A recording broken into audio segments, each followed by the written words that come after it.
Can you guys hear me? Yes. All Yes, right. we can. Can you guys hear the music? No. No? Can you guys see the PDF? Yes. Yes, we can.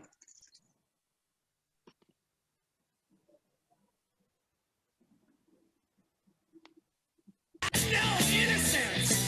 can hear the music. There we go.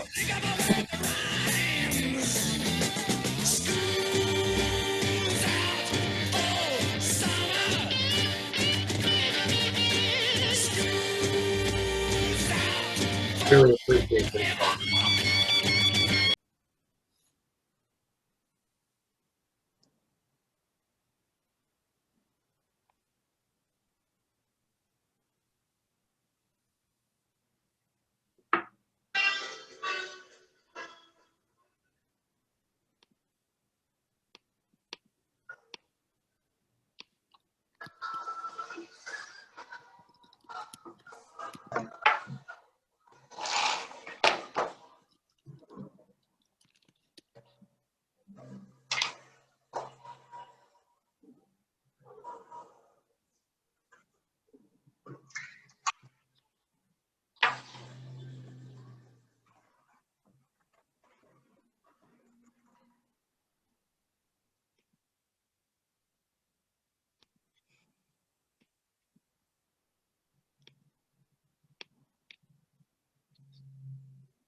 I want to thank everyone who's come out and has signed on already. We're going to give it about a minute or two more to see if more people join us, and then we're going to go ahead and get started. Sounds good.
All right, all right. Alrighty, it is nearly 12:05, so let's go ahead and get started.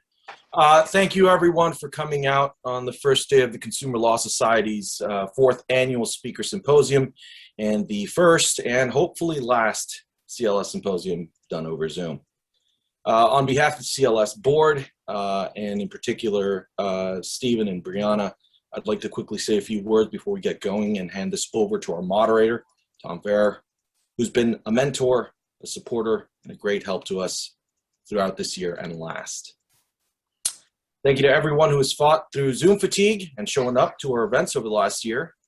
This last academic year has been different and sometimes difficult, but one thing that's certain is that we're all happy that this year is finally coming to an end. And over the next 2 days, we'd like to celebrate its end with some of the best attorneys in the state. Some are former Loyola alumni, some are litigators, some are trial attorneys, but all of them are part of the community here at Loyola and love to see Loyola students shine. So we thank them all very, very much ahead of time. And with that, Tom, handing it over to you. Thank you so much. Stephen, thanks so much. It's awesome to just be a part of this and to try to give back to Loyola Law School as well as all the other law schools. We've got a really exciting panel. We're going to talk about a bunch of things, really just trying to bridge the gap from that law school life to lawyer life and sort of what it takes to be a lawyer, to be successful in this industry, to have a good career, whether it is, starting your own firm or being a trial lawyer or being a litigator, whatever it is. We've got a great panel today, and I'm going to let each of them introduce themselves and just give us a little bit about, tell us who you are, where you work, what do you do, what practice area, and we'll start to get into some of the meat of that. And I figured I'll start with Nadine, since she's got the tie to the Consumer Law Society. Hi, everyone. I am really excited to be here. Thanks, Tom, for the introduction. Yes, I do have the tie to Consumer Law Society because I'm a recent Loyola grad who was a member of Consumer Law Society and actually helped start up the first symposium. So this is really exciting because it's a full circle moment for me. I practice personal injury work at a firm called Panelists Boyle. We also do some like sex abuse cases and things like that, all on the consumer side, like everybody here. And we'll jump into it soon. I'm excited to be here, like I said, and excited to be talking with all these people on this great panel. So, thanks, Nadine. Good to have you. Lourdes, please give us the honors. Tell us a little bit about yourself. My name is Lourdes DeArmas. I am a 20-year trial attorney. I currently work at Dolan Law Firm, and we handle personal injury, employment law. On my team, we also have one really difficult business litigation case that I never want to handle ever again, but I also do a lot of school sexual assault cases and bullying cases as well. So we have our hands full. I'm in Aboda. I'm one of the executive board members, and during this entire lockdown, I think like all trial attorneys, I'm kind of going through withdrawals and ready to get back in the courtroom and start trying cases. Thank you all for inviting me. I can totally empathize with that, Lourdes. I feel like a fish out of water being a fellow trial lawyer myself, and I actually just got into trial this week, and it was a bench trial, and I didn't realize just how much I missed it. So I empathize with you greatly. All right, and last, Derek Tran. Tell us about yourself, Derek. Hi, everybody. Thank you so much for having me here. It's an honor. Derek Tran. I have my own practice. I do primarily employment law, although in the last few months I've been getting into PI. I have a small practice out in LA and I'm about to launch my OC office pretty soon. So small man here. I'm surrounded by all big lawyers, big firms. I'm probably the lowest man on the human on the totem pole here. But happy to be here. Happy to talk to you guys. I started my career out working for Carney Shigerian. Knew that wasn't right for me, so I immediately went on my own. So be happy to talk about those experiences throughout this panel. Awesome, Derek, and congrats on opening, or soon to be opening, that new office. That's awesome, man.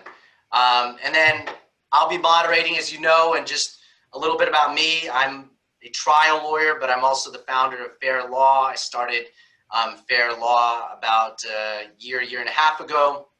I worked for a firm before that.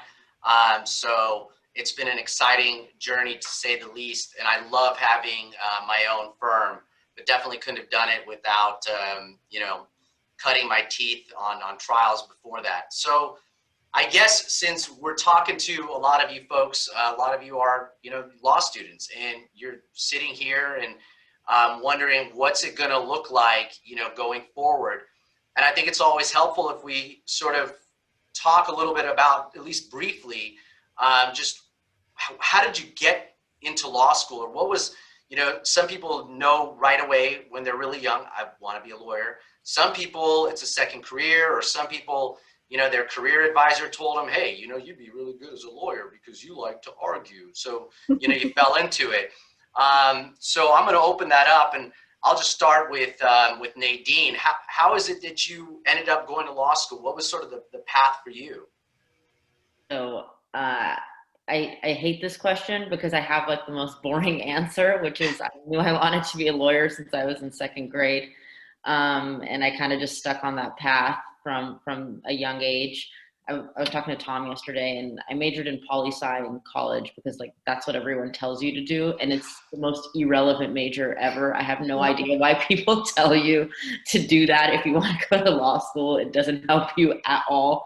Probably better to have majored in English or philosophy or something, so I would have done better on the LSAT or something with logic games.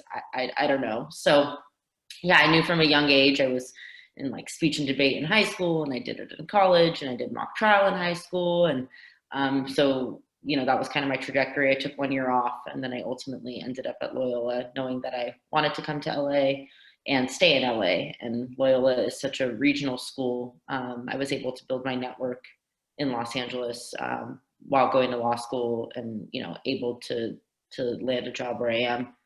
Tom, you said kind of how we got to law school, or do you want to go into like career path as well? Yeah, I mean, just, I kind of like you, I saw somebody, I grew up playing ice hockey, oddly enough, in LA, but I'm first generation American. My parents are from Hungary and Romania, and my dad put me on the ice when I was 3. And a lot of kids' fathers were lawyers, and they wore suits, and my dad was a mechanic, and I saw people wearing suits, and I was like, what does that guy do? Yeah. And they were like, that's a lawyer. I was like, that's what I want to be. And my parents were like, great. Be a lawyer. And everybody just supported that. And I got out of law school, and I didn't even know what a lawyer did, honestly. I mean, I was like, what do we do? It wasn't until I started practicing. So I can totally understand what you're saying about, that whole trajectory. And poli-sci was one of my majors too. Career advisor was like, yeah, you should do that. Yeah. So I feel you on that. Lourdes, what about you? I always knew that I wanted to be a lawyer. I think my mom tells the story best that, when most girls were playing with their Barbie dolls, I did play with a Barbie doll, but she was arguing in front of a jury of teddy bears, and that was my playtime. And my grandmother and my grandpa, who lived next door, loved arguing, so they would come pick fights with me because I would never stop. So we knew, and by we, I mean my family knew, that there was no other path for me. But like I told you, Tom, in college, I did the poli-sci as well. I double majored with speech communications, and I minored in history, so kind of an underachiever. But I was burnt out, and I only applied to one law school because I was super confident. Also, daughter of immigrants, first generation from Cuba. And I thought 4.0, double major with a minor. I played, college basketball. There was nothing on my resume that Yale Law School had to reject me, and they did. So I was devastated. I was like, maybe this is not the career path for me. I need to reevaluate things. Then I got a job at Hanna-Barbera, where they just launched Cartoon Network, and I worked there for 3 years. It was kind of nice, being an executive assistant, running and getting coffee and, doing all that kind of stuff. And then it was time. I retook the LSAT and ended up at Southwestern, not Loyola, sorry. It was the time of the O.J. Simpson trial, and everyone was from Southwestern, so that's where I ended up.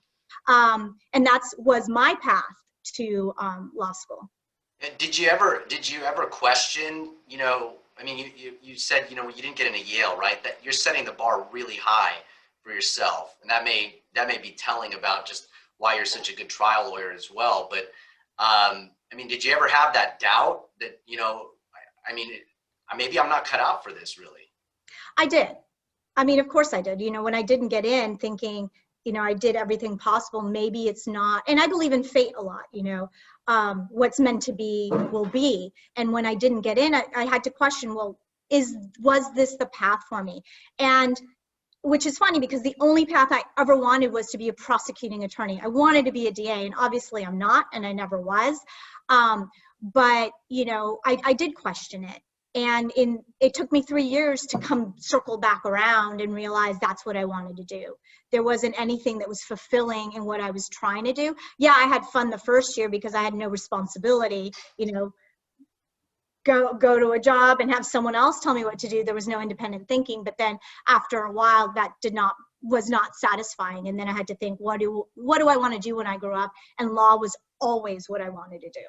Yeah. I mean, I think that sort of that questioning, that doubt, that's something that exists like always. I mean, even now with anytime you challenge yourself, I mean, my first year I sucked at law school. I mean, I had terrible grades my first year. And then once I stopped going to class and stopped studying, you guys don't listen to my advice. I actually did better in school, but I was not a great trial lawyer either when I first started. So, you know, there's always that doubt. You know, it creeps in whenever you're doing something challenging. So I totally hear that. What about you, Derek? How'd you end up in this masochistic field? Just kidding. I got rejected to all the med schools I applied to, so then law school was my only option. I'm kidding. I think I knew from an early age that I wanted to either be a lawyer or a stockbroker. Had no idea what either one of them did, but that's what I recall writing in like an essay in like at 10 or 11 years old, and that's what I wanted to be. But I went the finance path. I have not a poli-sci major like the rest of you, but I have an economics finance background. And I also minored in law when I was at undergrad B school. And in minoring in law, I had a bunch of law classes, and the same professor pretty much taught all of them. And when I approached him to tell him, hey, I'm thinking about going to law school, I might not be in the right field, and I might not want to be in finance. The guy looked me straight in the eye and said, you're not cut out for it. So I was devastated. That put a pause on applying. So I went to law school later in my life. Finally got the, I guess, the courage and I felt secure enough to apply. And even then, I went part-time for 4 years at Glendale. And I worked full-time, and I went part-time to school, and I finally got, I graduated and I passed the bar on the first go. So that gave me a lot more confidence. That's my story. That's insane, though. I mean, to have actually, you know, because we all have, I think we all can agree we have self-doubt, but to have somebody like just be a straight up hater on you and like, hey, no, you're not cut out for that. I mean, to hear that can be devastating for somebody. Yeah, for sure. For like 6+ years, and back in my mind, it's like I'm not cut out for this, but that's what I really wanted to do, was go to law school. So I finally just took the LSAT and I applied. Yeah. Has anybody here, I guess, just as a lawyer now, have you had people, I mean, just try to doubt you, whether you're a trial lawyer or just doing have you experienced that, in your careers? All the time. I since day one, I think, but I've experienced it more vocally, where people have actually, mentioned it in the last 5 years. I think, it takes me telling people, yeah, I'm on the executive board of a BOTA, for them to realize that, yeah, you're a trial attorney. I think, especially being a female, when you talk about seminars being put together and, people asking, well, are there any female trial attorneys? I've been here for 20 years and nobody even thinks of my name until most recently, because they didn't realize that I've been trying cases for 20 years. And I think that just the perception of being a female trial attorney, people doubt you right away on whether or not, you have the capabilities. And also clients, I have tried a lot of cases, over 50, but do I have the $50 million verdict or the $100 million verdict? No, I don't get those cases. I got the cases that people didn't want to try. and turn them into $1 million verdicts. And that's a lot. And as you know, Tom, that's a lot harder to do than to get the stockbroker on his way to Sunday school with 7 kids at home that ends up being paralyzed when they admit liability, right? And you get a $50 million verdict. You're like, oh, okay, that was easy for you. So, and even, during when I was on the defense side, it was the same, a lot of doubts the guys were getting, and I don't mean to turn this into a Me Too or a women's, rights seminar, but, there was a lot of those doubts. Can, a young mother take the time away to do trials? And yes, you can. If you develop that support system when you get out of law school and you decide to start a family. I fortunately or unfortunately got pregnant in the middle of law school, and that was a whole other. And I've only have one because of that, probably. She's now 21 years old, but there was a lot. And then I doubted myself too. There was a time in my career about 7 years ago where I took a 6-month break because I did not know if I wanted to continue. And I don't know now in hindsight if it was that I was burnt out, that I was trying back-to-back cases, or it was just the external pressure of doubt, having to constantly prove myself that caused that. But I was happy that I took the time off. Yeah. I mean, I can only imagine, having to raise a child and going to law school and being a trial lawyer. I mean, that's incredibly difficult. And I mean, I've seen it firsthand. I've tried a lot of cases with female co-counsel, and I've seen the opposing attorney call him a court reporter. I mean, I'm just like, are you kidding me? All the time. I mean, sorry to cut you off, Tom, go ahead. No, go ahead, Nadine. Yeah, no, it happens all the time. I mean, I have other females that do it to me when I show up to a deposition, and it's like, where is my keyboard? Where is my, I don't have anything that could even make me the court reporter. But Lourdes, I echo what you said for sure. Doubt creeps in. It crept in to me at the end of my first year of law school. I almost actually dropped out. I didn't do that great my first year of law school, and kind of same thing as you, Lourdes, was at a moment of, is this even for me? I'm doing all this wrong. And it actually wasn't until I made the burn trial team, and that was like the one thing that I felt like was going right. And I did that, and that kind of, kept me on track my second and third year. And I was very happy that I ended up staying. But I mean, your first year of practice, especially, you're going to think you're committing malpractice nearly every day. Just to be honest. I mean, it's tough to build that confidence. It just comes with experience. But that doubt creeps in, I mean, all the time when somebody, talks to you in a belittling way because you're young, or somebody talks to you and asks you for the court reporter, or a client gets transferred to you on a call and says, hi, can I speak to an attorney? Because when you answer, you're a female. I literally kept a tally of how many times that has happened when somebody transfers the call to me. All those things happen, but I will say I don't want to also make this like a Me Too feminist thing, but I will say one of the things that has just helped me overcome that, I think, is finding the power in being a female attorney. And it's a connection sometimes that a male attorney isn't going to have with a female client. Like on a sex abuse case with a mom, like the connection that I have been able to develop with my client is different than I think a male could develop.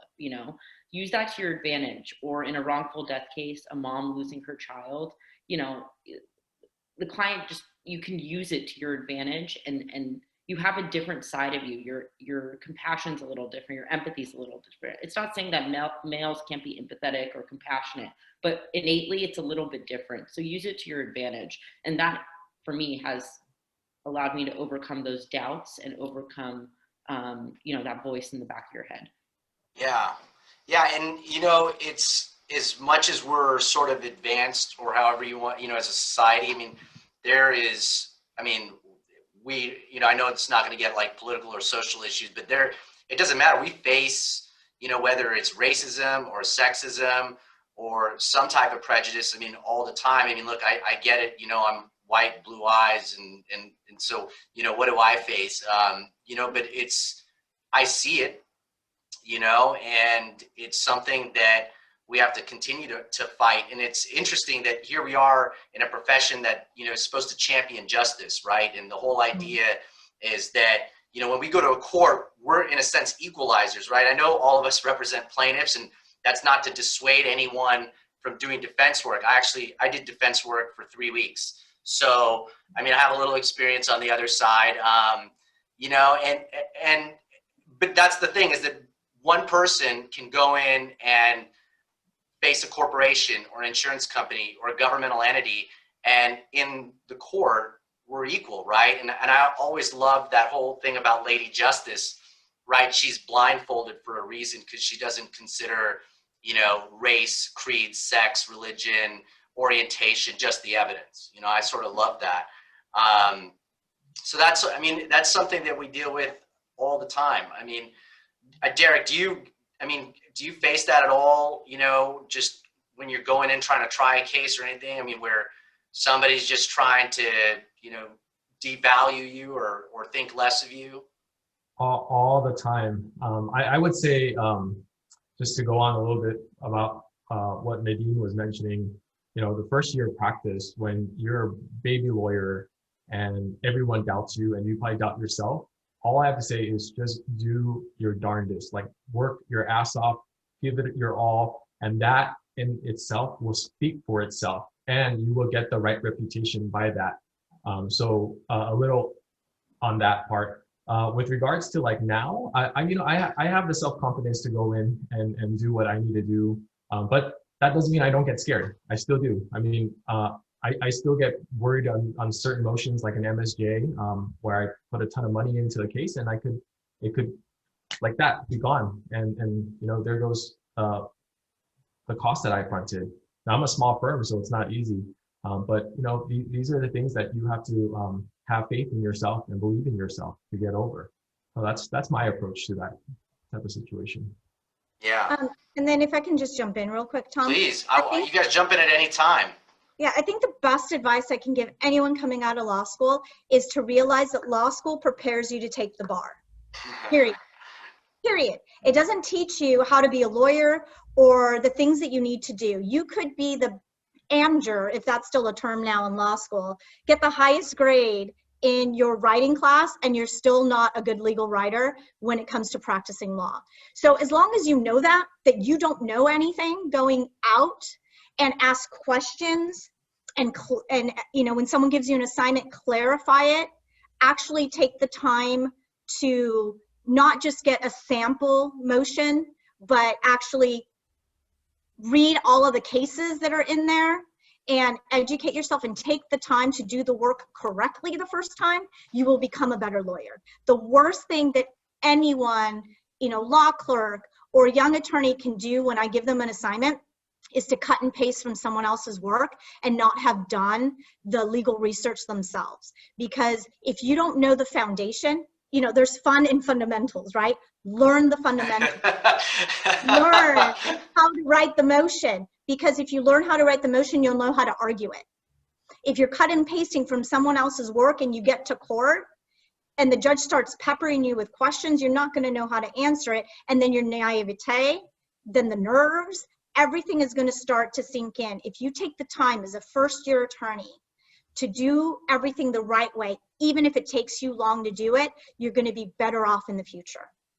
And you don't know what you don't know until even now. It's called the practice of law for a reason. You're always learning. You're always evolving.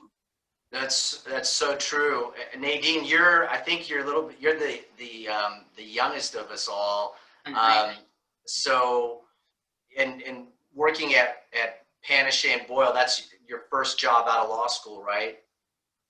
It is, yeah. I clerked there during law school, and then I ended up staying after, yeah. So how, I guess, what mentality did you go in? I think for people that may not know, this firm is considered, you know, a premier, you know, firm. A lot of people do want to work at Panachet and Boyle. I mean, and I'm not knocking the Dolan law firm, because Chris is an amazing trial lawyer, and he's got, you know, offices in Northern and Southern California, and he actually just won Trial Lawyer of the Year last year, I think. So he was a finalist. A finalist, okay. So I thought he won for that Pasadena case. Oh, we were hoping, but he did get a big award in San Francisco for Trial Lawyer of the Year. Yeah, I'm still striving to be like those guys. Anyway, Oh my God. all right. Oh, see, look at that guys thing, right? It's messed up. But Nadine, tell us. I mean, just what mentality did you go in with? Hey, I'm going to this firm. It has a reputation. How am I going to, how do I make sure I swim and I don't sink? Yeah, the mentality was humility and work my ass off. That was the mentality, to be honest with you. I was telling you, Tom, yesterday. I will never forget this moment. I was in my first year, end of the year review, and it's like all the partners, right? It's like Brian, Kevin, Rahul, everybody. So, I mean, if you've ever seen Brian, he's intimidating, let alone once he starts speaking, right? Because his voice is literally the voice of God. So, he has, like, honest to God, one of the deepest voices, like next to Morgan Freeman. He's like, I don't even know how tall Brian is. He's like 6'5". He used to play college football, so he's huge. It feels like he's 7'3", though, right? Yeah, 100%. It's the gravitas. Yeah, it is. So he's just a big guy, big personality, all the things. And I'm, we're talking through everything, and he just like interrupts me middle of what I'm saying, and he goes, Nadine, how did you get a job here? I was like not in a bad way, but he realized, he was like, how did Nadine get hired? Like he hadn't had that moment yet. And I said, well, Jesse the HR contacted me after a law clerk dropped, and I ended up getting a job at the end of April. And I mean, that's a longer story for another day, how I ended up getting even in the door. But I had, told myself I'm never turning in my key card, kind of a thing, once I got in the door. But, I was told, I mean, prior to coming to the firm, oh, Panish is a boys club. It's, and I mean, we're working on it, but, still, I mean, we're 36 or 37 attorneys, and I think we're only 8 females. So, I mean, the numbers are skewed for sure. And that's intimidating, walking into a setting like that. So, a lot of it was just having the personality that is a go-getter personality. I mean, that has to be part of you in this field. And so it was literally going around office to office, introducing myself. Hi, I'm Nadine. I'm the law clerk for the summer. I'm happy to do any work for you. People are busy, but they're not that busy. Like, they're willing to let you in their office and for you to knock on the door instead of not as personal email. I'm the law clerk here. Let me know if you have any work. That gets shoved into a bunch of emails that, you get skimmed over, versus that personal interaction. And then hopefully you can start a conversation. Like, that's impactful. That leads to somebody wanting to, give you work. And so that was the attitude I went in for the summer. It was just, be proactive. I took on a huge project with my now boss, Dan Dunbar. And I just He's a great guy and a great lawyer, by the way. He's great. And so it was literally a document dump that we had in this case. I swear to you, the conference room I was sitting in all summer, like, the whole wall was Baker boxes, like big, like 25 of them. And I just made it my baby. I was like, I'm going to organize this. I'm going to review every document. They were like, it got to the point where they're like, Nadine, come to the depositions with us, and that's kind of the role you want to take as a law clerk when you go in, is like, how can I make myself, I was told by a professor, make yourself indispensable, right? Make it to a point where they have to take you to certain things, or they have to ask you certain things. So that was the mentality. And I just, got to know everybody, and we vibed. I mean, that's really all I can say too. It's like, nobody wants to work with people who are assholes. Like, if you're going to work with somebody 10 hours a day, like, we better enjoy each other's company. I mean, I really don't know how else to put that. And that's why, plaintiffs' lawyers all kind of have the personality that you see, I think. We're all kind of easygoing people. We all get along for the most part. The term I always like to say is, you can throw me a room with anybody and I'll come out with a friend, I mean, right? Like, so that's the mentality you kind of got to go in with. And you can't let the fact that, like, it's a male-dominated industry intimidate you. You kind of got to prove that, yeah, not that I'm one of the guys, but I can, like, hang, but I'm still my own person, if that makes sense. And that's, that's the main, totally does. Yeah, and that's the main difference between, I think, males and females coming out of law school is, women in general especially women trial attorneys, feel that until they've proven themselves, until they've gotten the certain amount of verdicts, until they've been assigned the high case, I can't let people know about my accolades. You know, I'm not going to take the risk on trying that case by myself because I haven't done it before and I don't have, you know, the chops to do it. Whereas a guy will walk, you know, will hear Brian Panish pick a jury, and then the next time he's talking to somebody else, he thinks he knows how to pick a jury, you know, and that's not a bad thing, because then they'll take that case to trial that nobody else wants to try. And I think as women, we have to step up and you have to just do it. And if you fall on your face, you fall on your face. There's nobody that you need to impress in a trial except getting the information across to a jury. That's it. It doesn't matter how eloquent you are. It doesn't matter how well-dressed you are. It doesn't matter if opposing counsel thinks you're a dipshit because you're stumbling over your words. As long as the jury gets what you're trying to say and understands that it's justice for your client, that's all that matters. Once you get past that hurdle, you will get better. But do not limit your opportunities because you're scared. And also what Nadine said is right on. As a law clerk, as a first-year attorney, go to that senior attorney. Do you have a depo that I can watch? Are you going to a hearing to argue a motion? Do you mind if I go? You know, what can I help you with? Can I stay extra? Because if you make yourself indispensable, if you learn, they're going to want to keep you around. You know, if my law clerk knows more than I do about, you know, assignment that I gave them, I'm going to take them to that deposition because they're going to be sitting next to me looking for the documents so that I don't have to worry about that. You know, if they've worked on a case, I'll take them to trial with me, have them sit there, have them learn. But unless you are proactive and show that you're interested, no one's, because you haven't earned anything by graduating from law school, I think is the point I'm trying to make. Graduating from law school doesn't automatically make you entitled. You have to earn it. I think you brought some really good stuff about just being a human first, you know, be a good person, and the other things will follow from that. So on that, I think everyone's making great points. One of the things that I learned the hard way was how to be civil and professional. When I first got out of law school and I became a lawyer, I was so aggressive. I was a DICK, right? And it wasn't until later on I learned, maybe a year and a half to 2 years, or maybe I am still a DICK, I don't know. But I learned that you get so much more by being civil and friendly to the other side. I don't know what you guys would agree. Agree. 100%. Yep. Just a little tidbit for all those entering the lawyer realm. No, I think you should always try to practice that. I had a couple hiccups, you know, where I may have let my emotion get the best of me, but you will get so much further if you treat everyone. It doesn't matter who it is. And I've always just had that mentality of, you know, it's funny, at law school, I knew the janitor and the chefs, or, you know, the people that prepare the food. Like, the janitor would open up the trial courtroom for me so I can go and practice my trial stuff. Or, you know, if I wanted like some, you know, I wanted my burrito supreme, like they would hook me up in the kitchen. But you know, I think that's really good. We had a question actually from one of our panelists. I think this is an interesting question, and this is just open to everybody. But did any of you have a concern, I guess, coming out of law school that, hey, I've just been inundated with 3 years of information. Am I going to have to remember all of this when I go into practice? You know, did you actually, how much of what you learned in law school are you actually using in practice? And I don't want to knock law schools here, but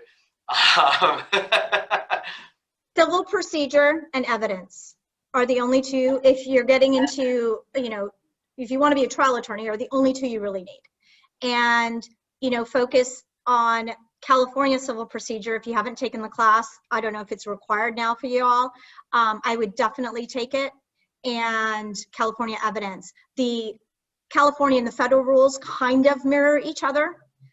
So, you know, if you specialize in one, you can easily adapt to the other. But those are the two that you really need to know. Everything else, you don't need to worry about because you'll learn it as you go, essentially. And the cases that you're reading in law school aren't really up to date as much. the law is constantly changing. So if, you read something about negligence or, the damages that you can have in negligence, it's going to change year for year. So you're going to be relearning everything. So I wouldn't worry about it too much. Yeah, no, I totally agree with that. It's weird. You learn all this stuff, and so much of it changes in practice, right? Like the practice of it is just so different than what the theory of it. And you could sit there and pontificate, and there's nothing wrong with it. I mean, if you want to, be a judge down the road, or if you want to be an appellate lawyer, that stuff is super important. But when you get into the practice, it's much more nitty gritty. It's much more real life. And that theory sort of goes out the window. Derek, I'm kind of switching gears here. You started your own firm. What's that like, being able to, or just doing that, trying to be a lawyer and running a business? It's just like law school. You eat ramen noodles every day because you're always constantly broke. So I started my career working at a firm. I lasted all 6 months, and I knew that wasn't for me. I mean, the long hours was really tough on me, and I knew I wanted to have my own shop. So I hung up my own shingle, and then from day one, it's just been hard work, a lot of sweat, and just building relationships with people. And kind of piggybacking on the last question that you had for us, I think there are a lot of bar organizations out there that can definitely help any new lawyer in mentorships, in getting Templars. So really things that you don't know, you can get mentors, or you can ask questions on some type of listserv and get answers to them. So I use that to get my practice going. I use the networks and the organizations that I was part of to get my firm going. And it was hard, but it's worth it. I love being my own boss. And I'm sure, Tom, you can attest to that as well. Yeah. It's great. No, I've always thought about having my own firm. I mean, it's something that was always in the back of my mind. And even before my first job, within a year from law school or out of law school, and I got hired, I also wanted to be a trial lawyer. I finally figured it out. I wanted to really fight for people and be a voice for them. And I told my employer at the interview, I was like, look, I want to be the best trial lawyer in the world. I was like, I'm so hungry. I want it. And I tried my first case a month later as a second chair. And then I tried another case by myself. Actually, I had Axl Rose from Guns N' Roses was a juror on my case in Santa Monica. So pretty cool. And I lost a lot. I mean, I was not very good at first, but, sort of overcame that hurdle, to sort of get there. But, whether you're a lawyer that runs your own practice or a lawyer that's part of a larger practice, I mean, there's still a business side to it all and a networking side. Would you guys agree with that? 100. Oh, yes. How does that, how do you see, I guess, how does sort of the networking, networking sort of has this, it's almost a pejorative, like, oh, you're going to go network. But, how important are just relationships in all of this?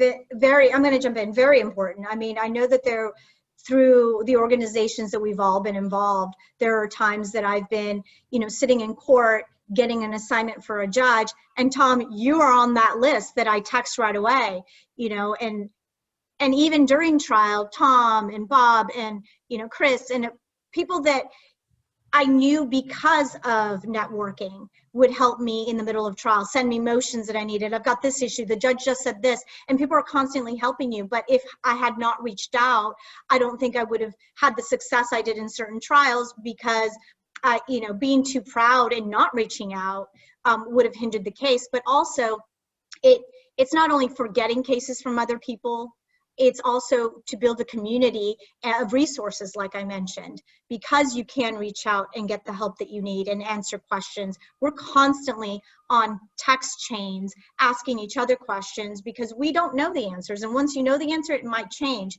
and just helping each other out.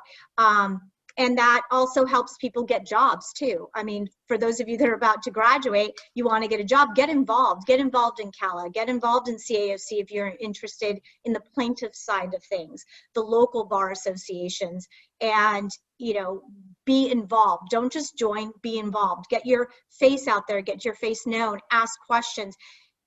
Any attorney that has been practicing for a while that's a part of these organizations will talk to you. They'll have lunch with you. They'll have coffee with you. They'll share things. They'll tell you when they have a deposition so you can come watch. They're willing to help you if you just reach out. Lourdes, So I'm true. gonna, oh, go ahead.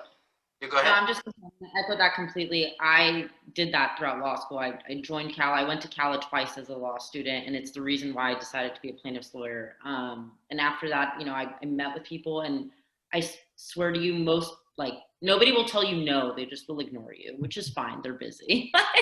So just ask, and nobody will tell you, I will not go out to coffee or lunch with you. I can't name the amount of people that, like, I went to lunch and coffee with who are like big lawyers who, like, you would think would not have the time to do that, but did that and took the time out of their day. And so, yes, 100% take advantage of that. I know it's difficult because, well, we're almost done, but, like, try to go to the CALA events. They're open to law students. They're free to law students. Try to go to the CAC events. Jump on the even webinars and then email the person after, hey, saw you on this webinar. I'd love to, you know, grab coffee, love to grab lunch, all those things.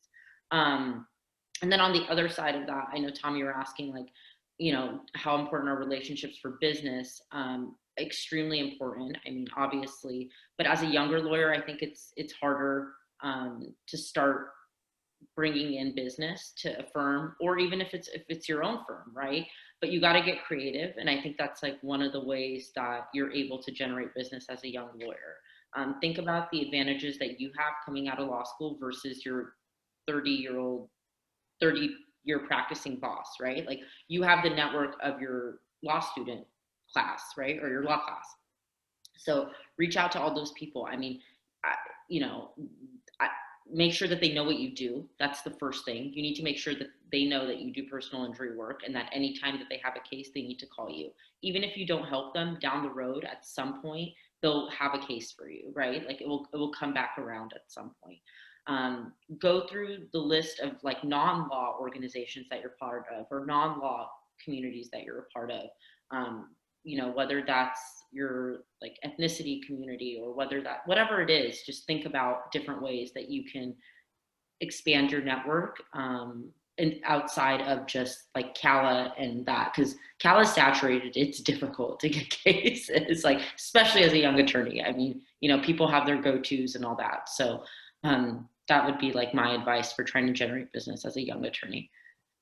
That's such an amazing point, though, because whether you start your own law firm out of law school, which can be a scary thing, and a lot of people don't do that, or if you join a firm, you may not, you know, you may not be making, you know, $500,000 coming out, or even 6 figures. It's all, I mean, those are all realities of it. But one of the best ways to actually to earn money is through referrals as well, and finding cases. And whether it is your own firm and you have to learn how to get cases, or if you're at a firm that you're working at, if you bring in cases, that's something that makes you indispensable as well, but also, you know, it makes you valuable. How do you, and you talked a lot about that, Nadine, just some of the things, some really good pieces of advice, like to reach out to everybody in your community. I think all of that is spot on. Derek, I guess having your own firm, I mean, how do you go about sort of generating, because it's on you to bring in cases, right? Like, you don't have necessarily somebody that is just saying, okay, Derek, I mean, you know, that's one of the luxuries of working at a firm. I mean, somewhat, right? Is that the idea is I can focus on my craft. I can focus on and that's one of the reasons why I worked it was one of the blessings I had working at a firm, is I didn't have to necessarily worry about hustling cases. I was just like, I'm going to learn how to be the best trial lawyer ever. And I dedicated my life for 8 years how to be the best I could. And I'm far from where I can be, but it gave me a great opportunity. So how is it for you running your own shop? You know, I think it goes back to, like, relationships, and it's so invaluable. that when I started my my practice, I knew that I had to hit the pavement running. And what I did was I went to every event that was out there, LACBA, Downtown Bar Association, CALA, CAC, whatever there was, Southeastern Bar Association, I was there. I mean, the first few years of practice, my face was at every single event. And I just built my connections. And I built connections with lawyers that don't practice the same practice areas I do. And in the beginning, I did a lot of employment. So in CALA, there's a lot of PI lawyers. So I was getting employment cases through them. And going to the whole relationship thing, I cannot stress how important that is. I mean, I called a month ago, Tom, I called you and I had a trial and I was like, Tom, I'm freaking out. And you spent 45 minutes with me on the phone, just talking me through how you would have done the opening, invaluable. And I know I have the same, if I were to call Lourdes, I've known her for years now. I would have the exact same, the same time commitment she would have dedicated to me. And this would not have come if I didn't build that. And now that I know Nadine, I'm going to be sending PSB all my cases. So relationship, it's so important. Yeah. No, you're right. I mean, I worked at a firm for 8 years and then I started my own shop and it was like brand new. I mean, I didn't have any cases. I didn't have anything. And I'm sort of, it's funny, like Panache and Boyle, like I'm almost like an honorary lawyer there. Or just not wrong. I'm like the ugly stepson that they can't get rid of. No, but they were so sweet to me. Like one of the lawyers there, Rahul, called me up and was like, hey, I've got a case, will you just, I'm trying to help you out, trying to get you started. And, you could work with one of our associates. And then we actually ended up having an incredible trial result. And then another lawyer at their firm Peter Polo is just an amazing guy, such a sweet man. Incredibly generous. And he met with me when I went off on my own and was like, giving me advice. And then somehow Nadine and I ended up on a case together, working together, which was a lot of fun. And so the more relationships you have, everyone looks out for, maybe this isn't the case in all of the communities, but the more relationships you build, you're going to have people that are going to support you.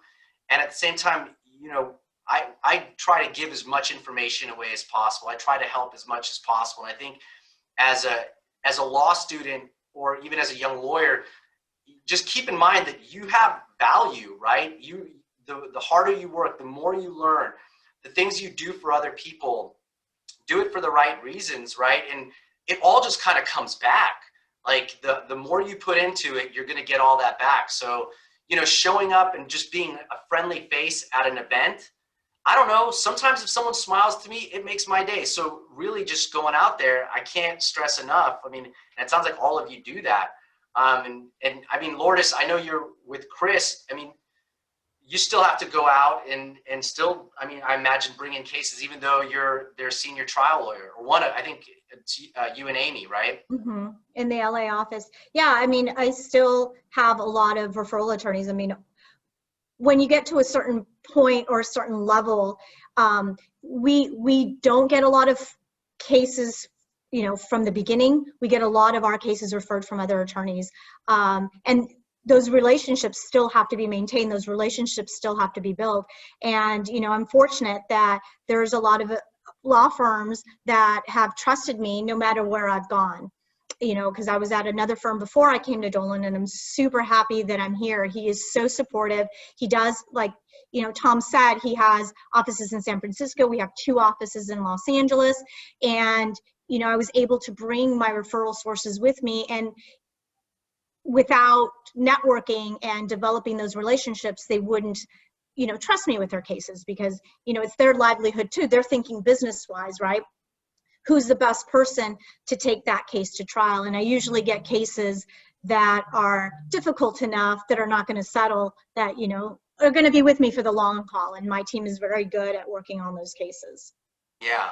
And, this whole thing about, I feel like in the last year, especially with COVID, there's been like it's been a transformation on digital media and digital marketing and social media. And, 10 years ago, networking and meeting people in person, that is a form of marketing.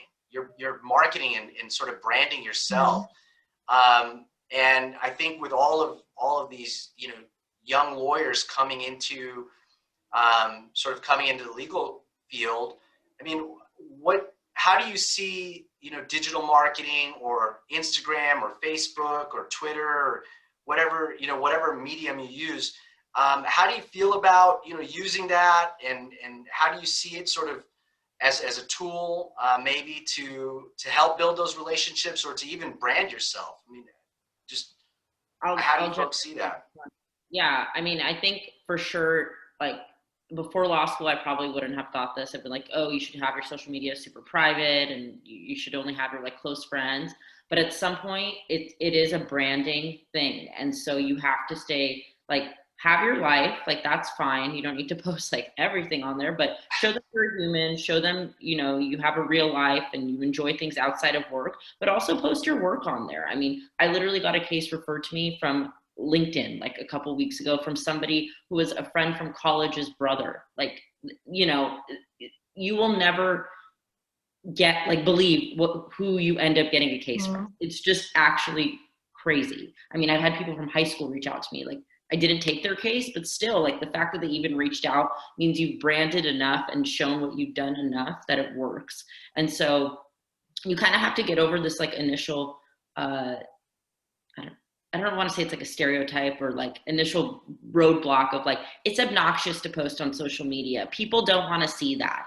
Okay, you can be obnoxious, but most people are not obnoxious. So do it like in moderation and just brand yourself. That's all I'll say. You can definitely use it as a tool to brand yourself. And also name recognition, right? If, you friend attorneys that are senior attorneys at firms or owners of firms, Derek and Tom, and people that are out in faces of, consumer attorneys.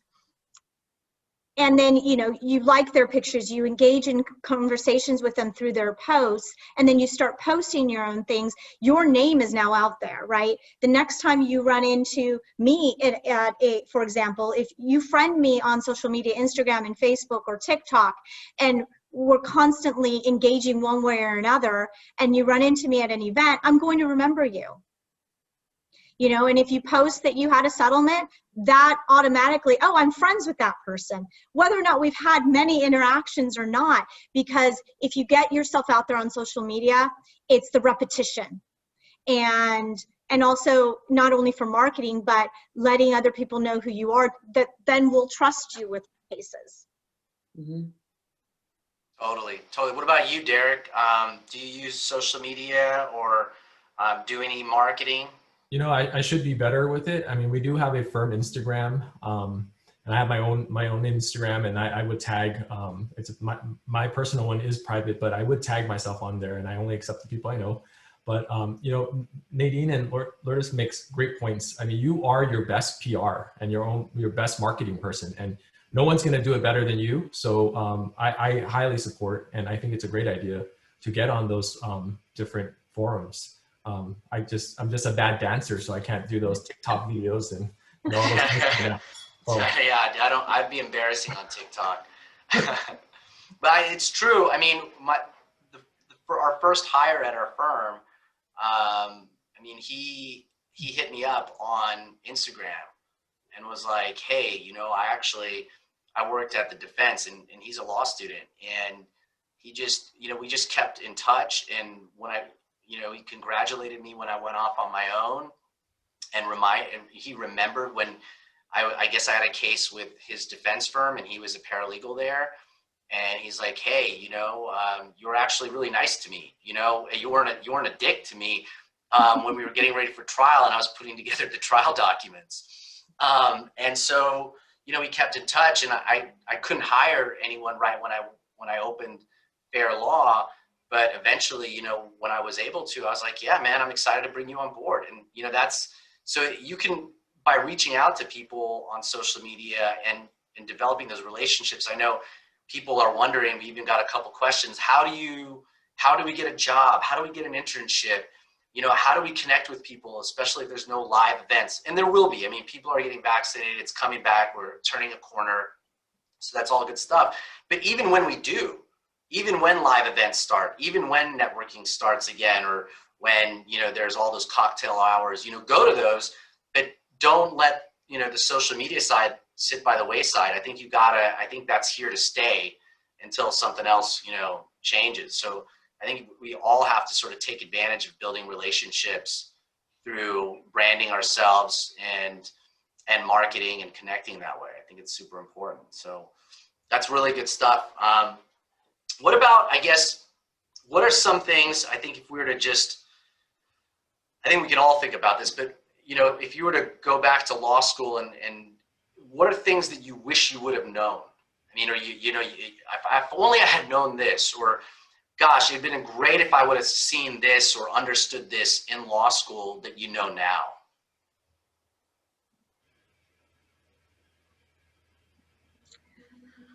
I think I would have wasted less time trying to get the top grade in every class and spent more time interning and, you know, going to events and networking, so that I was more aware of what it would take when I got out of law school. You know, I was so, you know, tunnel visioned that I needed to get the best grade in every class in order to get a good job, when now in hindsight I know that that's not necessarily true, right? It's establishing yourself and, you know, learning how to be a lawyer is what's more important, not, you know, getting an A in copyright when I'm not practicing in copyright, but it was just, you know, what I did.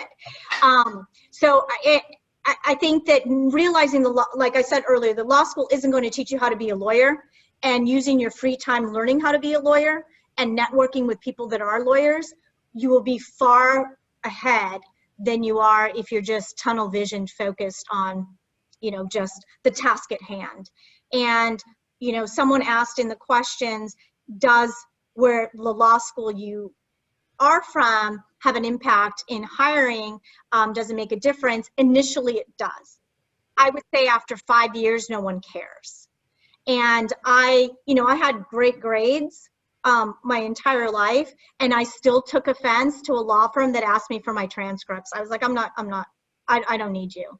Because if you're worried about what my grades are, you're not worried about the quality of a person I am and the quality of an attorney I am. And you're not the type of person I want to work for anyways, because you're putting stock into something that's so irrelevant 10 years from now. Yeah, no, absolutely. What about you, Nadine? Or Derek? Yeah, go ahead, Derek. Oh, I was gonna say big loss on their end, Lourdes. Thank you.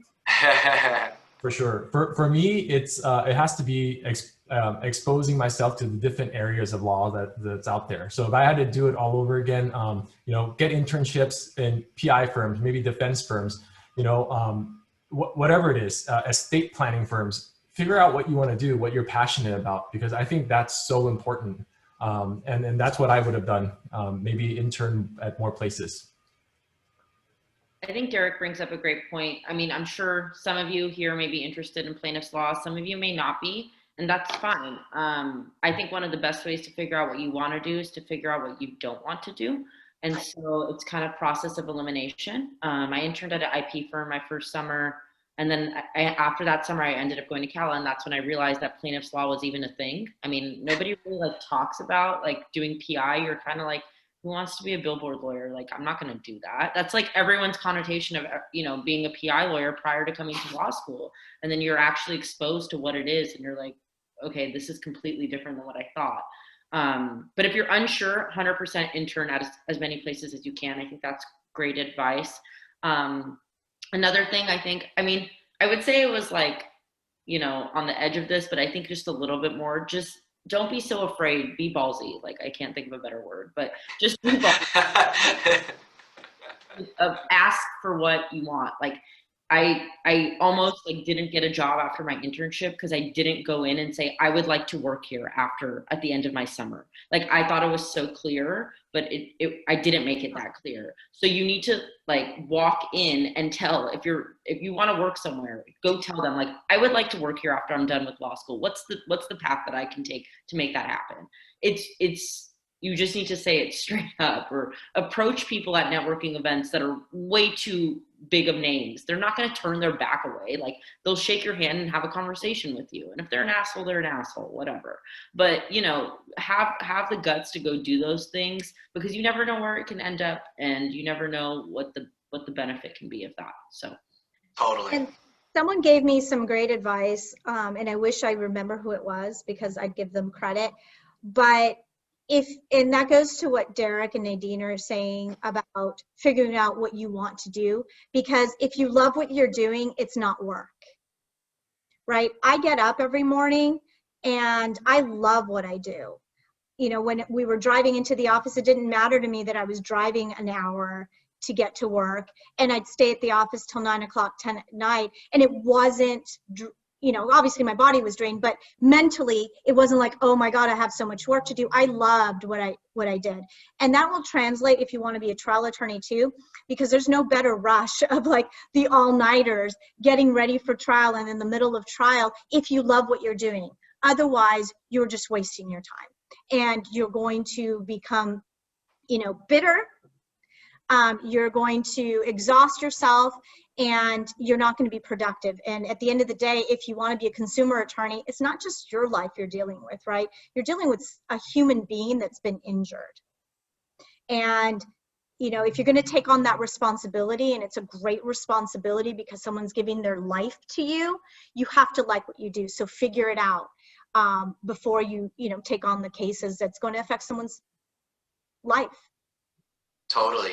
I had that same feeling about that Nadine mentioned, like before I learned what personal injury was, is I just was like, oh, I just remember as a kid seeing the Larry H. Parker commercials, and I was like, no offense to, they actually do pretty good work, but it's not, it's just, there was such a, it didn't have it, but it's like the thing that I do, it's some of the most, it's so incredibly rewarding, and you literally have a person's life in your hands, and you can change someone's life. Like, it's incredible. And I mean, just think about if being in law school and all the pressure you have, and then wanting to succeed, and you're climbing this ladder, right? Like you're trying to build yourself up and then get this job. Now imagine if in the middle of finals, all of a sudden, you get hit or in a crash, and, you suffer a mild traumatic brain injury. Not like, I mean, the doctors say you're okay, but every time you look at your book, you can't see the words, or it's all blurry, or you've got a pounding headache, and that lasts for 3, 6, 12, maybe years of your life. That's a huge interruption.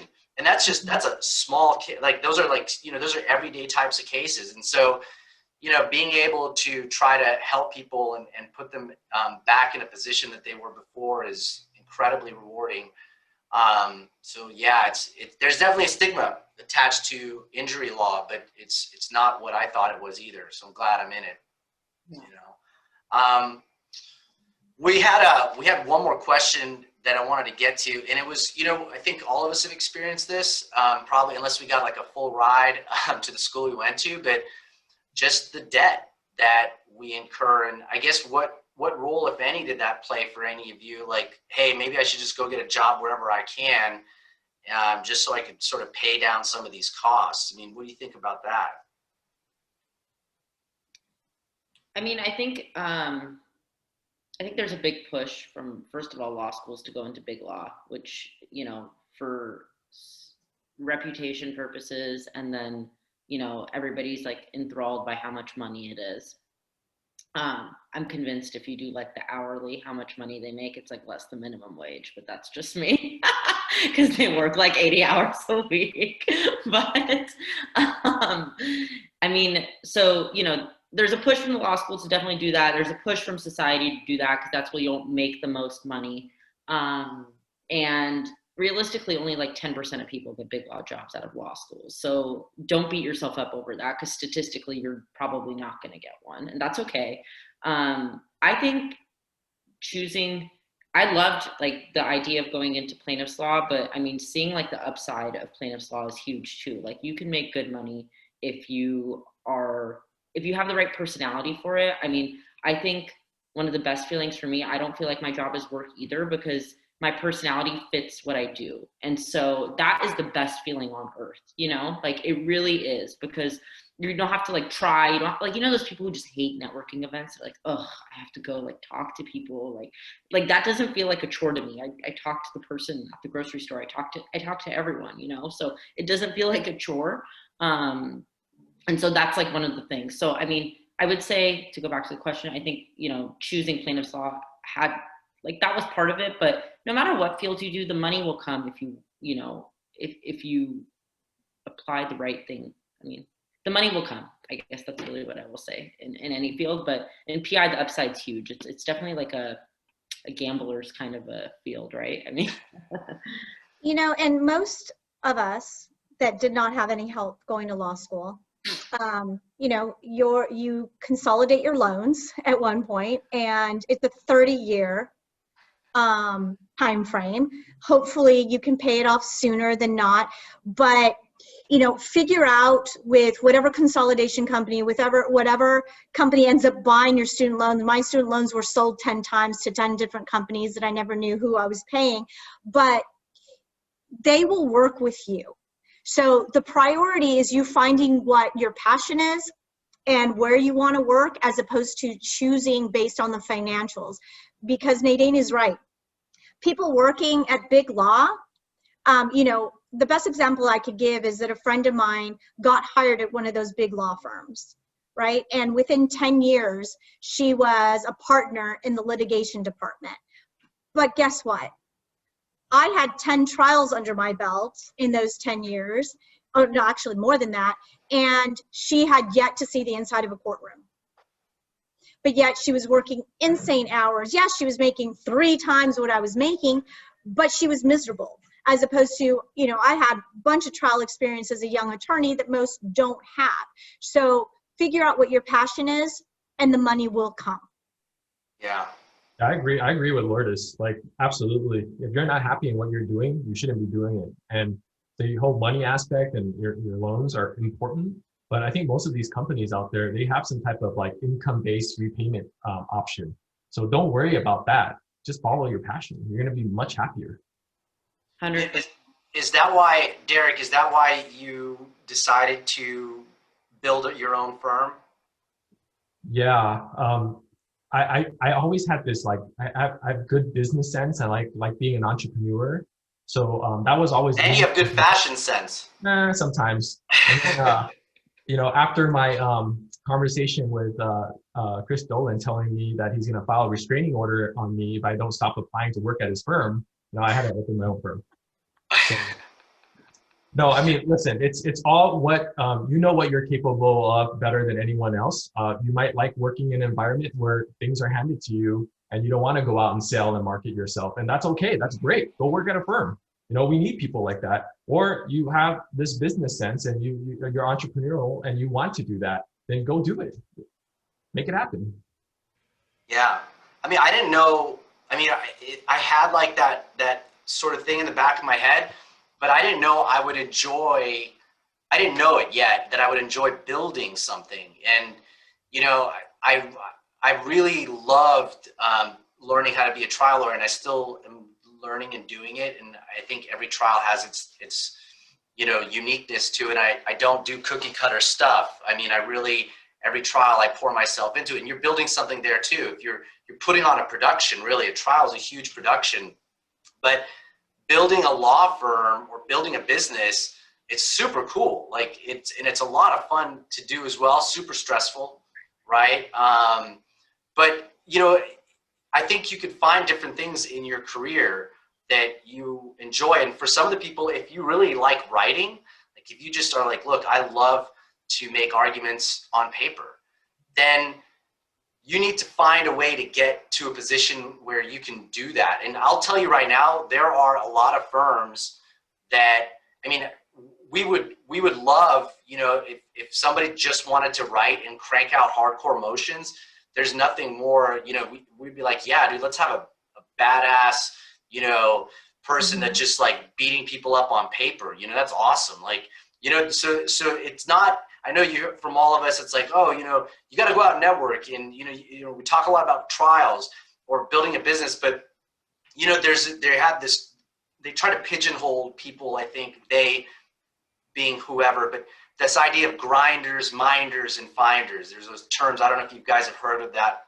those terms before, but like the grinder is the person that's always, you know, working in the office. You know, the finders is the person that's, you know, hustling to get cases. You know, but these terms, I think you have to do a little bit. You have to do what you love, but you should dabble in a little bit of all of it. I don't know. What do you think about that? I mean, in terms of finding your passion and being, you know, happy and excited when you wake up to do it, so you don't feel miserable and bitter, but also sort of, you know, you should be doing these other things as well to some degree.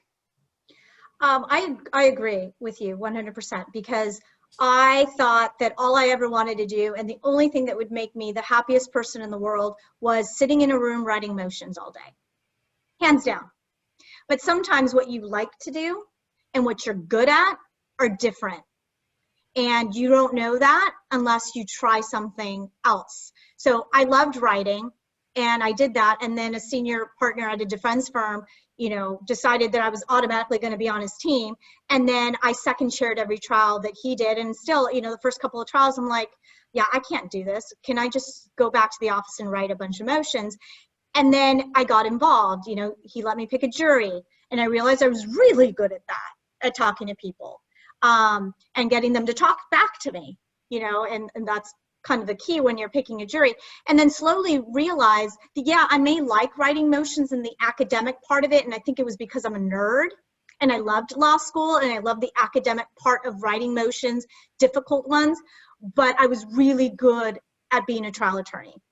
And I had to separate that and go with what I was good at and find people to do what I thought that would be my passion, which was writing motions. Because then once you become a trial attorney, you don't really have time to do all of that at the same time and find the balance. But I wouldn't have known that had I not tried it.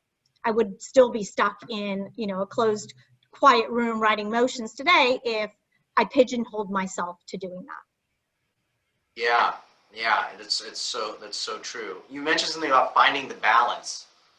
How do you do that when, you know, Nadine mentioned you got all the stack of papers, you know, like that you got to look at, or, I mean, how do you find the balance? I think, you know, and it comes with experience, unfortunately. You know, I figured out what I needed for trial, and every trial attorney is different, right? Some people want to put every single piece of medical record in as an exhibit. I don't, because I don't use them, and I like my counsel table to be as clean and neat as possible because I have OCD. But I don't concern myself with things that I don't need to concern myself that I'm not going to use at trial. So as I'm working up a case, I focus on what I know I'm going to need to prove at trial, and then I get that. So I'm not overwhelmed, and I find that balance in each case itself. And, you know, in building a team around yourself also that has incredible talent that, you know, do things that you don't know how to do. And relying on other people. If you're by yourself, you know, there are attorneys that are great at writing that will share their stuff with you. But if you're just learning, don't forget what I said at the beginning, shepherdize each case, know what the cases say. And let me tell you, I have been red-faced in front of a judge because I, you know, copied an exemplar, and then the judge told me that the law that was quoted had been changed that year. The case no longer stood for what it stood for, you know, and I was utterly embarrassed. And from that moment on, I'm like, what was I doing? I cheated, and I got caught, right? Even though law is one of the few professions where plagiarism is 1000% allowed, and we do it all the time, but do the work. and I lost my train of thought. So I'll hand it off to It's somebody that else. balance. You Right. got to recalibrate there. What about Derek? You actually have an interesting story about trying to balance being a lawyer and running your own firm and starting a family. So, you said you were going to tell that story. So it sounds Probably weird now that you'd I'm be going to better tell. off telling it than I will. I'm pretty good at having a shut off time. Like 5 o'clock on Friday comes. That's it for me. I'm not looking at anything until Monday. So Monday rolls around. It's all work, all law. I was on my wife was pregnant with our second child at that time. I was in trial with Mike Arias, and we were. I got to the courtroom at 8 a.m. My wife, she wasn't due for another 2 weeks. You know, I thought we were good. I get a call from her and she's telling me, hey, I think I'm going into labor. And I was like, can you wait 15 more minutes? The clerk's about to open the courtroom so I can pay the jury fees at least and not be on mic and then get out of there. And she's like, yeah, I think I can wait. Couldn't wait. I got back, we got in the car. I told her to call 911 when I was driving. And I live in Orange County and the trial was at Mosque in LA. So I drove all the way back and she got in my car, water broke in my car. So that balance, super important when you have a family. You know, you got to know when to say, hey, I got to cut out. You know, I gotta take care of some personal stuff. So thanks for that, Tom. Well, you know, One of the things that brought something up, because I had this discussion with women attorneys. Women are, I think it's a fallacy to say we can have it all. It's a fallacy that, you know, women that started to break the glass ceiling wanted us as generation to have, but it's a fallacy. And once you realize that you can't have it all and you're not going to be great at everything, you will live a much better life. You know, I was lucky now in hindsight that I had my daughter in law school, because I cannot imagine having a young child at home doing what I do now. But having help and realizing that you need help if you're raising a young child, especially as a female attorney. I mean, you guys, I don't know, Tom or Derek, what kind of fathers you are, so this does not apply to you. But most male attorneys that I've tried cases with that had young children, they didn't have to worry about their kids. They didn't have to worry about who's going to pick up the kid when they got out at 3 p.m. I did. When I was trying a case, you know, at the first break, I was calling my grandma, I'm sorry, I'm not going to get out, you know, or I have to run and write a motion in the middle of trial. I'm sorry, can you pick up my daughter? Can you feed her? I'll pick her up when I'm done. Men generally don't have to worry about that. So as a woman, you're not going to find balance, and you have to be okay with that. And you just have to learn how to schedule and be, you know, be organized. yeah, I mean, that's so true. I mean, I've been up every day this week by 3 a.m. just because I was in trial, and then I've got another trial that I'm doing, and then I've got emails that I got to answer, and I want to be up when it's quiet in the house.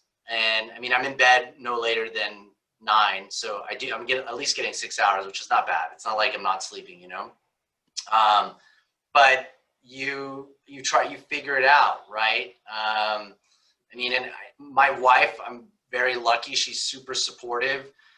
She knows she married a trial lawyer. I mean, when I proposed to her, I was in trial, and so that's kind of what caught her off guard. And we drove down I was like, you know, I'm so stressed from trial. Let's go for a walk on the beach. And it was right on Sunset and PCH. And I had my buddy with the camera, like going to take pictures. And I proposed to her. We went to Moon Shadows, drank a bottle of champagne, and then I dropped her off at my mom's because I had to go prep the plaintiff for testimony the following day. So, I mean, it's kind of, you know, it's tough, but I think, you know, it's our lifestyle. I think, you know, that's why it's not a job for me. What I do, I love helping people. I love being a plaintiff's trial lawyer. And so it is just in my blood. But I think it's important to do things outside of that as well, right? Not just be totally committed to yourself. I mean, or to your work, but in finding that balance. I mean, what are things that you all do to kind of keep your sanity in all of this? Because it can get really stressful. I mean, how do you self-care? work out, cook a good meal. I mean, all the normal stuff, like people go to yoga, whatever, when that's open. I mean, I spent more time on the beach this year than I think I ever have in my entire life. You know, it's nice because I felt like this year was like a reset for a lot of people, you know, especially the first few months. You need to do those things. Sometimes you got to know when to walk away and just say like, okay, I need to take an hour and then I'll get back to this, because you've read the motion 800 times and you catch like the 10th glaring typo and you're like, clearly I'm just missing everything, so let me just walk away, get some rest, and reset. The usual stuff that you probably do in law school when you're stressed out, I would say. Yoga, walk away, self-care. What about you, Derek? I like planned trips. Like I like going somewhere with my friends or my family, and just having that on calendar just makes me feel better when I see like, oh, I'm going to be able to get away in about 2 months. That's how I reset. And for the quick de-stressing, I love to cook. So sometimes I'll just spend like an hour or two cooking some type of meal at home, and that just gets me back into a better mood. And you know, when I'm cooking, I'm just thinking of that, and that's it. And it's great. So. What about you, Lourdes? How do you, what's self-care for you? Well, I didn't. Wu-Tang Clan? Bumping some Wu-Tang Clan? Right, yeah. When they come back in town. I mean, before the pandemic, I saw them in November, I think. And it was awesome. We got to go to a Wu-Tang Clan show if they come back. It'll take me back to like grade Definitely. school. I know. Both Tom and I are huge Wu-Tang Clan fans. I think when my daughter was in the 6th grade, and this is just a side story, I'll digress for a second. She came home and she said she had a poetry assignment, and you know, she had to read some poetry and analyze it and what was good poetry. And I handed her the lyrics to an album of Wu-Tang Clan, and I'm like, read that and come back and talk to me. And she came back and wow. And so from then on, that's some skilled parenting right there. Yeah, or lazy. But you know, before the pandemic, I don't think I had any self-care, to be honest. And, you know, I was at a, you know, I spent, I think 2019 and 2018, I tried 5-6 cases each year. And I was just, and that didn't count for the cases that were prepped and ready to go. So I was in back-to-back trial prep and had no concept of myself, right? And then the pandemic started and everything was shut down. I had no trials to get ready for. And I remember waking up one day depressed. Yes, people get depressed. And I weighed myself and I was like, oh crap, this pandemic is gonna end one of two ways. Either someone's gonna roll me out of the house, you know, or I have to make a lifestyle change. And I made a lifestyle change. I've lost 45 pounds. I started, you know, my weight loss journey doesn't really concern anybody, but now I get up and I love running. I run 3 to 5 miles in the morning. And recently my hot yoga studio opened up and I've been doing that every night. And I don't think, you know, and now friends that have gotten the vaccine are all like, let's get together. And I plan it around my hot yoga and my running in the morning, and I won't miss it. And that's something I did not have before. And that is my release now. And it took me 20 years of practice to figure out what, you know, to take care of myself. That I didn't do it before because I dedicated so much to my work, you know, obviously, like I said before, overachieving, having to be the best, having to present the best at everything. But as far as work balance, the best advice I could give you is to be organized and be prepared. You know, when I had those back-to-back trials, and at 1 year I had 2 sets of back-to-back. So I finished closing in downtown, and then I was running at 11, and I ran to Long Beach to pick a jury at 1:30. You know, that's as back-to-back as you can get. I didn't even wait to hear, you know, what the jury did on one case. But being organized, when I knew I had 4 cases that were coming up, I'd start finishing the last one. The last one was in the boxes, ready to go. Exhibits, everything, even before they were due. My outlines for each witness, I do red wells for each witness, where I have, you know, their depo transcript, the outline of the deposition, the 10 points I want to get with that witness. Everything is done and prepared, and then I work backwards. The trial that I'm going to first is the last one I'm preparing, but then I don't stress out. So people always ask me, why are you not stressed at trial? Well, because I'm ready. There you go. I'm ready. Everything's been done. I pick every exhibit in my exhibit notebooks. No one else does that for me. Even at trial with Chris, he would ask, what exhibit is this? And I knew that was exhibit 15. It got to the point where the judge was asking me what exhibit number was what exhibit, because I'm prepared and organized, and that's the only way I know how to function. And that's the best advice I can give to anyone. So it sounds like yoga, being organized, cooking. I'll add in bourbon or wine. That's some good self-care. But look, I want to thank you, Lourdes, Derek, Nadine. Thank you so much for taking time out of your super busy schedule, finding the balance to come talk with us and to share your wisdom and the things that you've learned and experienced over the years. So hopefully that these future lawyers will be able to succeed going forward. And I want to just share something here real quick. One sec. We've got a raffle, by the way, and Gus will talk to us briefly about the prizes that we have for some potential attendees. Hi, everyone. First off, I just wanted to, thank our panelists and thank Tom for moderating the discussion. This was fascinating. I, just by virtue of being associated with this club, attend a lot of these types of events here at law school and at Cala, and let me tell you, this was one of the best I think I've seen. The discussion was very real, and I really appreciate all of the personal stories that you all shared with us today. Thank you so much. First off, let me plug that tomorrow we're going to have day 2 of the symposium. So please show up for that. Hopefully it'll be as great as it was today. With Tom at the forefront, I have actually no doubt that will be the case. Secondly, we're going to have some raffle prizes. As you guys can see there, there are going to be some Amazon gift cards. For 3 lucky individuals, we're going to have resume reviews, and then we're going to have, for each day. So you might get an email afterwards notifying you that you're a winner, and then we're going to have 1 lucky person get to sit in on a deposition. So look out for an email for that. And finally, I wanted to share that next week on the 20th, there's going to be a webinar event. This is Tuesday the 20th at noon. Details are located there as well.